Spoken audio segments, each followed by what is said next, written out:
लेकिन शाहिद खान अब्बासी साहब और मिफ्ता इस्माइल साहब को कवरेज मिलने की वजह ये है, यानी आप देखें ना, हमारे यहाँ तो हर चीज़ में कंस्पेरेसी ढूंढ ली जाती है कि इनको आप क्यों दिखाया जा रहा है। उसकी बड़ी सादा सी वजह है, कोई इसमें रॉकेट साइंस नहीं है। पिछले अगर आप 2 साल की बात करें या ख़ास तौर पे पिछले 1 साल की आप बात करें, जब ये कहा गया कि इमरान खान का नाम और तस्वीर टीवी चैनल्स पे नहीं चलेगी, तो उसके बाद क्या टीवी चैनल्स की क्रेडिबिलिटी बढ़ी है या कम हुई है या ख़त्म हुई है? रेटिंग कम हुई है या ज़्यादा हुई है? जवाब सब पूरे पाकिस्तान को पता है कि रेटिंग भी कम हुई, व्यूवरशिप भी कम हुई, क्रेडिबिलिटी भी बढ़ गई, सारा कुछ मतलब ही नुकसान हुआ। अब टीवी चैनल्स ये चाहते हैं कि उनको वो अपनी स्पेस दोबारा बहाल करें, क्योंकि डिजिटल मीडिया ने बहुत ज़्यादा स्पेस जो है वो मेन स्ट्रीम मीडिया के लिए ली है। अब जहाँ पे भी मौका मिलता है टीवी चैनल्स को, तो टीवी चैनल्स वहाँ पे स्पेस गेन करते हैं।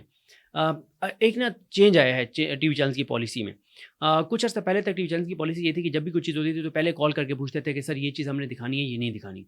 अब ये हो गया कि चैनल्स एक बार चीज़ दिखाना शुरू कर देते हैं, कॉल आ जाए तो रोक ली, ड्रॉप कर दिया, ना आए तो दिखाते रहें।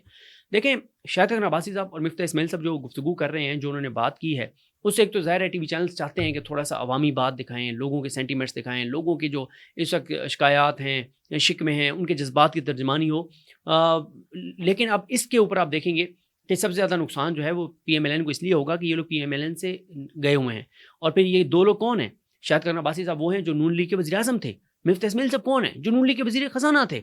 उनकी जानिब से ये सारी बात कहना, ये बहुत मैटर करती है और इससे पीएमएलएन को बहुत ज़्यादा नुकसान होगा। यानी आप देखें ना कि एक तरफ इंडिपेंडेंट जो जर्नलिस्ट हैं, अब आप मुझे बताएँ, हमारे ऊपर तो इल्ज़ाम ये लग सकता है या लोग लगाते हैं कि हम प्रो पीटीआई हैं, हम अगेंस्ट पीएमएलएन हैं। लेकिन क्या शहबाज राना पे कोई कह सकता है ये प्रो फलाँ हैं या एंटी फलाँ हैं? कोई नहीं कह सकता। हर हुकूमत उससे नाराज़ रही है। हर हुकूमत के दौर में उसने प्रोफेशनल रिपोर्टिंग की है। अगर शहबाज राना ये लिख रहा है ना कि एक पहला ऑप्शन आपके पास ये है कि आप ये मुल्क छोड़ जाइए।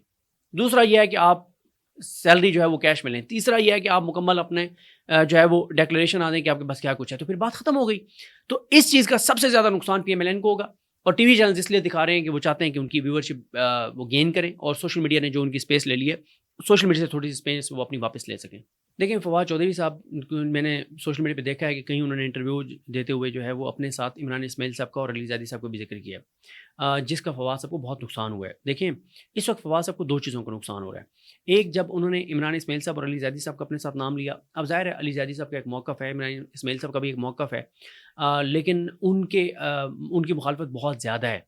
क्योंकि देखिए, फवाद साहब जब गए थे उसमें इस्तेहकाम पाकिस्तान जब बन रही थी और उसमें बैठे थे, तो उन्होंने अपने एक्शन से ही बता दिया था कि मैं ज़बरदस्ती लाया गया हूँ और वो पीछे बैठे थे। लेकिन अली ज़ैदी साहब तो एक लॉन में जो है वो बात भी कर रहे हैं, गो कि वो ये बात कर रहे थे कि हम ये करेंगे, वो करेंगे, देखेंगे, और उसके बाद वो एक्टिव नहीं हुए। लेकिन फिर अली ज़ैदी साहब को तो ये भी हुआ ना कि उन्होंने बहुत सख्त एक बयान दिया था कि अगर चाहते हो कि मैं इमरान खान को छोड़ दूँ तो मेरे सर में जो है वो गोली मार दो, तब मैं छोड़ूँगा, और इस तरह के, और फिर वो छोड़ भी गया और उनके ऊपर फिर बहुत ज़्यादा उनके अगेंस्ट चीज़ें चलीं। लेकिन फवाद साहब का ये है कि फवाद साहब ने सिर्फ सियासत से अलहदगी का ऐलान किया था और उसके बाद ज़रूर वो जाके इस्तेकाम वालों के पास बैठे थे, लेकिन उस दिन भी सबसे बड़ी खबर यही थी जो फवाद चौधरी के वहाँ पे एक्शंस थे कि उन्होंने बता दिया था अपनी बॉडी लैंग्वेज से कि ज़बरदस्ती लाया गया हूँ और बिठाया गया हूँ। उसके बाद क्या होता है कि फवाद साहब गिरफ्तार भी हो गए, तो इसलिए उनके बारे में सेंटिमेंट्स चेंज हो गए। अब जब फवाद साहब ने अपने अपने साथ ज़िक्र इमरान इस्माइल साहब और अली ज़ैदी साहब का किया, तो उसे लगा कि ये कोऑर्डिनेटेड एक काम है कि सारे मिलके ये काम करें।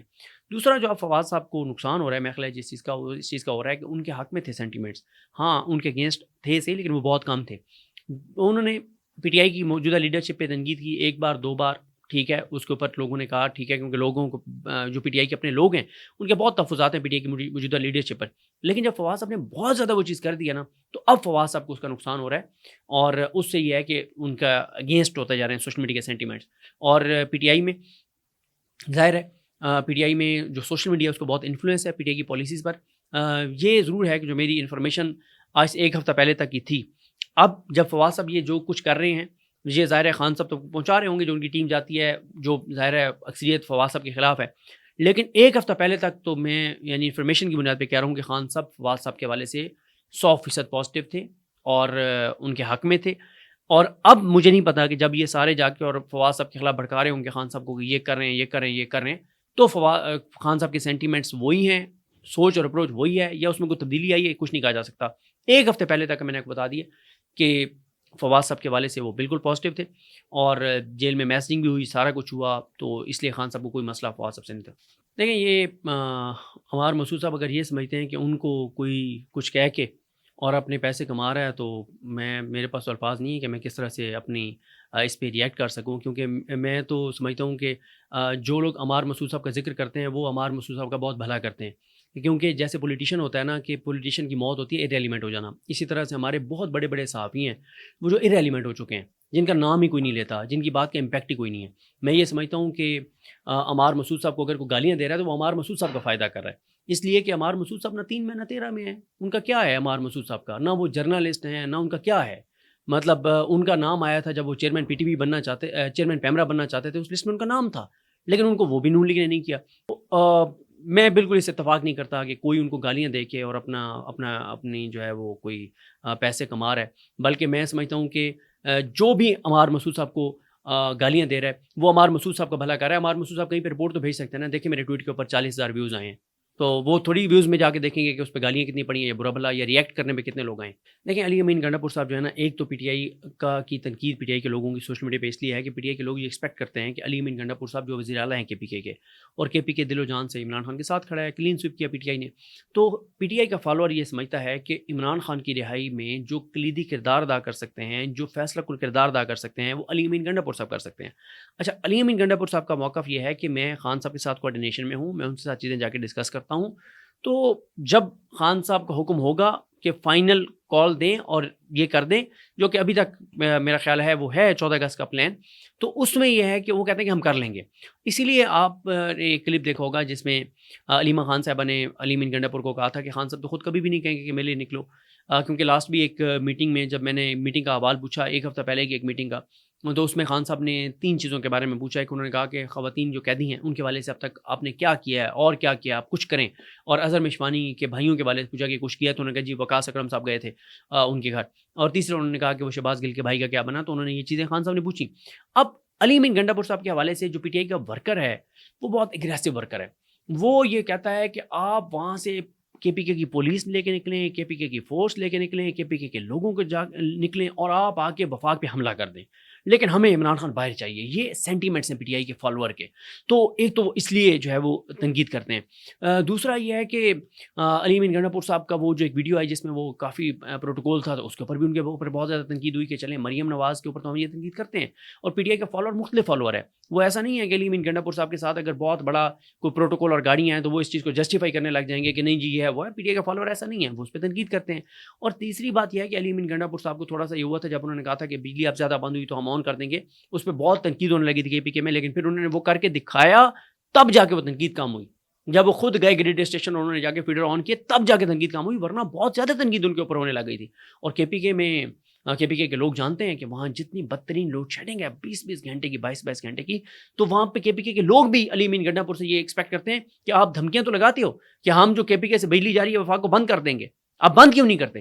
तो ये हैं, फिर जब आप बयान दे देते हैं तो लोगों को फिर सेंटिमेंट्स का दबाव आपके ऊपर आता है। तहरीक-ए-इंसाफ में बिल्कुल फॉरवर्ड ब्लॉक नहीं बनेगा और तहरीक-ए-इंसाफ से ना ही कोई बड़े रेज़िग्नेशंस आएँगे। हाँ, ये ज़रूर है कि इंटरनल लड़ाइयाँ बहुत शदीद हो चुकी हैं, उसका पीटीआई को बतौर पार्टी भी नुकसान हो रहा है। उसमें पीटीआई इमरान खान की रिहाई के कॉज़ को भी बहुत नुकसान हो रहा है और हर एक के पास अपने आप को सच्चा साबित करने के लिए बहुत आर्गूमेंट्स हैं। अच्छा, एक पीटीआई में सबसे बड़ा मसला ये है कि आप जिसके पास जाके मर्ज़ी खड़े हो जाएँ, वो दूसरे के बारे में आपको कहेगा कि ये फ़ौज का बंदा है। जिसके पास भी आप जाके खड़े हो जाएँ, वो कहेगा ये तो एस्टेब्लिशमेंट से मिला हुआ है। जिसके पास जाके खड़ा हो जाएँ, वो कहता है ये तो एजेंडे पे काम कर रहे हैं। जिसके पास जाके खड़े हो जाएँ, वो दूसरे के बारे में ही बात कहेगा और पब्लिकली। और ये भी नहीं देखेंगे, चले होता है ना कि कुछ सहाफ़ियों के साथ आपका एक अच्छा ताल्लुक होता है, आपको पता होता है कि वो आपकी बात ऑफ द रिकॉर्ड रखेंगे, ऐसा भी नहीं है। यानी जिसके पास जहाँ खड़े हैं, कोई भी खड़ा है, ये बात करने लग जाएँगे। तो इस चीज़ का ज़ाहिर है एक कोई डेकोरम नहीं रहा पार्टी के अंदर, कोई नज़म नहीं है, कोई ये नहीं है कि फ़लाँ के पास ओहदा है तो उसको हमने कुछ भी ऐसा नहीं है। और अंदरूनी लड़ाइयाँ बहुत शदीद हो चुकी हैं, जिसका ये मर्ज़ी जितना मर्ज़ी इनकार करें, लेकिन वो नज़र आती हैं और उससे हुकूमत को बहुत फ़ायदा है। क्योंकि आप देखें ना कि टीवी चैनल्स के ऊपर क्या डिस्कस हो रहा है, पीटीआई की इंटरनल लड़ाइयाँ, क्या डिस्कस हो रहा है, फ़लाँ ने फ़लाँ के बारे में कह दिया, फ़लाँ ने फ़लाँ के बारे में, तो इससे हुकूमत को फ़ायदा हो रहा है। इस वक़्त तमाम फ़ोकस किस चीज़ पे होना चाहिए? महँगाई पे होना चाहिए, बिजली के बिलों के ऊपर होना चाहिए, अवामी इश्यूज़ के ऊपर होना चाहिए, अवाम के मसाइल के ऊपर होना चाहिए, लोड शेडिंग के ऊपर होना चाहिए, गैस की कीमतों के ऊपर होना चाहिए, नए टैक्सेस के ऊपर होना चाहिए, अवाम की जो इस वक़्त हालत है उसके ऊपर होना चाहिए। और ये एक फैक्ट है, जब टीवी चैनल्स के ऊपर, सोशल मीडिया के ऊपर हर जगह एक चीज़ हो रही होती है तो उसका एक इम्पैक्ट आता है। लेकिन जब पीटीआई ने खुद ही हुकूमत को, इससे बड़ा एहसान हुकूमत के ऊपर पीटीआई नहीं कर सकती थी कि एक ऐसे वक़्त में जब हुकूमत के खिलाफ पूरा फ़ोकस होना चाहिए था, आपस में लड़ाइयाँ लेके और उन्होंने मीडिया को उसके जवाब फराहम कर दिया। मीडिया तो खुश है कि हमें कुछ तो पीटीआई के ऊपर डिस्कस करने को मिल गया। देखें, पीटीआई में इस वक़्त जो सूरत-ए-हाल है ना, आप कहीं से भी नहीं बता सकते कि उसमें ग्रुप हैं कितने, और आप ये भी नहीं बता सकते पीटीआई में कि किस ग्रुप को कौन लीड कर रहा है, कुछ पता नहीं है। हर एक अपना ग्रुप है। कोई 3 लोग हैं तो उन 3 का अपना ग्रुप है, कुछ 6 हैं तो उनका अपना ग्रुप है, कोई 8 है तो उनका अपना ग्रुप है। और दिलचस्प बात एक और है, हर एक के खिलाफ जो अगेंस्ट ग्रुप है वो सारे आपस में उसके खिलाफ कोऑर्डिनेशन कर लेंगे। यानी अगर बैरिस्टर गौहर के खिलाफ किसी को एतराज़ है तो वैसे 6 ग्रुप हैं, बैरिस्टर गौहर के खिलाफ 5 इकट्ठे हो जाएंगे, और एक ग्रुप है वो अगर शिबली फराज साहब के खिलाफ है तो बाकी जो शिबली फराज के अगेंस्ट है वो भी उसके साथ हो जाएंगे। अजीब व गरीब तरह की सूरत हाल है। अब ज़्यादा तो असल में पीटीआई में इस वक्त जो मसला चल रहा है ना, वो उमर अयूब साहब के डेजिग्नेशन के बाद चल रहा है कि सेक्रेटरी जनरल अगला कौन होगा। हर एक अपना अपना पसंदीदा है कि मतलब कौन किसको बनवाना चाह रहा है। लेकिन मैं आपको नाम बता देता हूँ जो इस वक्त पीटीआई के हलकों में जो नाम बहुत ज़्यादा डिस्कस हो रहे हैं कि सेक्रेटरी जनरल के तौर पे कौन आएगा। उसमें आरिफ अलवी साहब का नाम भी है कि वो आ सकते हैं as a secretary general. Khalid Khurshid साहब का नाम भी चल रहा है कि वो आ सकते हैं। और इसके अलावा यंग लोगों में से हैरान कुन तौर पर इसके ऊपर भी है कि आप जो है वो सेक्रेटरी जनरल जो बलूचिस्तान से सालार खान काकड़ हैं, जो कि मतलब इनके मुकाबले में बहुत जूनियर हैं, लेकिन ज़ाहिर है वो एग्रेसिव हैं, एनर्जेटिक हैं, उनका भी नाम आ रहा है। तो इसलिए नाम तो जो है वो मुख्तलिफ आ रहे हैं। और चौथा भी नाम था जो अभी मेरे ज़हन में नहीं आ रहा, लेकिन ये वो नाम मैंने आपको बताए हैं कि ये नाम चल रहे हैं और कोशिशें हो रही हैं। बहरहाल जी देखते हैं। शेख वकास अकरम साहब का नाम भी चल रहा है कि वो भी बतौर सेक्रेटरी जनरल जो है वो आ सकते हैं। लेकिन सेक्रेटरी जनरल की पोजीशन जो है वो बहुत इंपॉर्टेंट है। देखते हैं कि किसके हिस्से में ये आती है। और लेकिन ये खान साहब को एक पैगाम भिजवाया गया कि अभी आप उमर अयूब साहब को चेंज ना करें। इस मौके पे उनको चेंज करना जो है वो हमें नुकसान भी हो सकता है, जब इतनी चीज़ें जो है वो ऑलरेडी पार्टी इतने महाजों पे लड़ रही है। लेकिन असल जो मामला है वो ज़ाहिर है चीज़ें क्लियर होंगी। जो मखसूस नशस्तों का केस है उसके बाद चीज़ें काफ़ी सारी जो है वो पाकिस्तान की आइंदा सियासत के हवाले से वाज़ेह हो जाएंगी। देखें, अगर जस्टिस आलिया नीलम ना बनी तो मेरे लिए हैरान कौन होगा, क्योंकि लास्ट जो जुडिशल कमीशन का इजलास था वहाँ से यही आया कि तमाम जजेस के इस बात पे कंसेंसस था कि जो आलिया नीलम साहब हैं उनको chief justice Lahore high court बनाया जाए। लेकिन असल सवाल ये नहीं है। इसके बाद मैं बड़ी हलचल देख रहा हूँ। जस्टिस आलिया नीलम अगर बन जाती हैं तो उसके बाद ये जो 2 जजेस हैं जो उनसे सीनियर हैं, अली बाकी नजफी साहब हैं और जस्टिस शुजात साहब हैं, क्या ये सुपरसीड जब होंगे तो क्या ये रिज़ाइन कर देंगे? जैसे आर्मी के अंदर होता है कि पाबंदी नहीं है कि आपने रिज़ाइन करना है, लेकिन एक रवायत है कि आप रिज़ाइन कर देते हैं। तो क्या वो रिज़ाइन कर देंगे? पहला सवाल। या ये जुडिशल कमीशन ही तय कर देगा कि अगर एक जज इस काबिल नहीं है कि वो चीफ जस्टिस बन सके और उससे जूनियर को बन रहा है तो उसको फिर ओहदा वैसे ही छोड़ देना चाहिए। क्योंकि इसके बाद ना बड़ी हलचल होगी। उसकी वजह यह है कि वकला तंजीमें तकसीम है। कुछ वकला तंजीमें कहते हैं जैसे शुजात को बनना चाहिए, कुछ कहती हैं कि आलिया नीलम साहिबा बन जानी चाहिए। तो ज़ाहिर है वो एक सीनियरिटी का तो एक है प्रिंसिपल, ऐसा नहीं है कि नहीं है। लेकिन मसला वही है कि अभी सर कोई भी बन जाए, आलिया नीलम साहिबा बन जाएँ या शुजात साहब बन जाएँ, अली बाकी नजफी साहब का तो कहीं पे नाम भी नहीं है। लेकिन जो भी बनेगा वो बनने के बाद पता चलेगा कि उसकी चाल ढाल क्या है, वो क्या करता है, किस तरह करता है। क्योंकि सारी गेम जो है ना वो chief justice Lahore high court के हाथ में, अगली गेम। क्योंकि देखें, जो बहुत अहम एक मैटर जाना है ना लाहौर हाई कोर्ट में, वो जाना है कि इलेक्शन कमीशन को सुप्रीम कोर्ट ने कहा कि आप दोबारा मुशावरत कर लें चीफ जस्टिस से। अगर वो चीफ जस्टिस से मुशावरत करते हैं ये ट्रिब्यूनल्स के ऊपर और नाम वो कुछ वापस ले लेते हैं जिनके सामने ये 180 केसेस लगे हुए हैं 8 फरवरी की धांधली वाले, तो ये बड़ा मैटर करता है। Chief justice Lahore high court की तकर्री वो पाकिस्तान की आइंदा सियासत में दूसरा वो पॉइंट है और नुक्ता है जो पाकिस्तान की आइंदा सियासत का और पाकिस्तान के फ्यूचर का फैसला करेगा। पहला है मखसूस नशस्तों का फैसला कि काजी साहब क्या फ़ैसला करते हैं। आइनी तरमीम के लिए 2/3 अक्सरियत उनके पास मुकम्मल होती है, हुकूमत के पास नहीं होती। और दूसरा होगा कि चीफ जस्टिस लाहौर को क्या बनता है। ये 2 चीज़ें पाकिस्तान के मुस्तकबिल की सियासत का तयन और फैसला कर देंगी। और इन दोनों चीज़ों से जुड़ी हुई है इमरान खान की रिहाई और इमरान खान के केसेस, तहरीक इंसाफ के मैंडेट की वापसी, तहरीक इंसाफ का मुस्तकबिल, इन 2 ओहदों से जुड़ा हुआ है। क्योंकि मेन आपको पता ही है कि सुप्रीम कोर्ट है और लाहौर हाई कोर्ट इसलिए इंपॉर्टेंट है कि पंजाब ही वो ग्राउंड है जहाँ पे बड़ी लड़ाई लड़ी जानी है। मैं एक ख़बर है जो अपने देखने वालों के साथ शेयर कर देता हूँ कि मुसलसल मैं एक बात कह रहा था कि कोई एक चीज़ ऐसी होगी अदालतों से जो ट्रिगर कर जाएगी। अब वो टाइम आ गया है। जुलाई में मैं ये देख रहा हूँ कि एक फ़ैसला आना है और मुझे लगता है कि एक सिविलियन इदारा, बड़ा अहम इदारा है, उसके सरबराह की तकर्री जो है उसको कलअदम करार देने के बहुत चांसेज़ हैं इस्लामाबाद हाई कोर्ट से।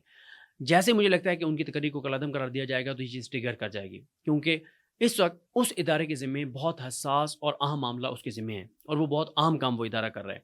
तो जब उस इदारे के सरबराह को जो है वो उसकी तकर्री को कलअदम करार दे दिया जाएगा कि ये गैर कानूनी है उनकी तकर्री, तो चीज़ें ट्रिगर कर जाएंगी। इसके अलावा भी बहुत सारे मामलात हैं। मतलब देखें, इमरान खान की रिहाई हो, पाकिस्तान की आइंदा की सियासत हो, चीज़ें हों, ये तमाम चीज़ें जो है ना मैं यही देख रहा हूँ कि शेख रशीद साहब वाली बात नहीं कर रहा, वैसे वाकई मैं समझता हूँ 14 अगस्त तक चीज़ें जो है ना वो आर या पार हो जाएंगी, इससे आगे टाइम नहीं है। क्योंकि अगर आप एक चार्ट बना लेना कि जुलाई में कितने केसेस हैं, तो पहले मैं कहता था 22 केसेस, अब टोटल 34 ऐसे केसेस हैं जो सिर्फ जुलाई के अंदर जिनके डिसीजन आने हैं या उनके ऑर्डर्स आने हैं और उनको आगे बढ़ना है। जब 34 केसेस एक महीने में हों और किसी एक में मामला ट्रिगर कर गया तो चीज़ें हाथ से निकल सकती हैं सबकी।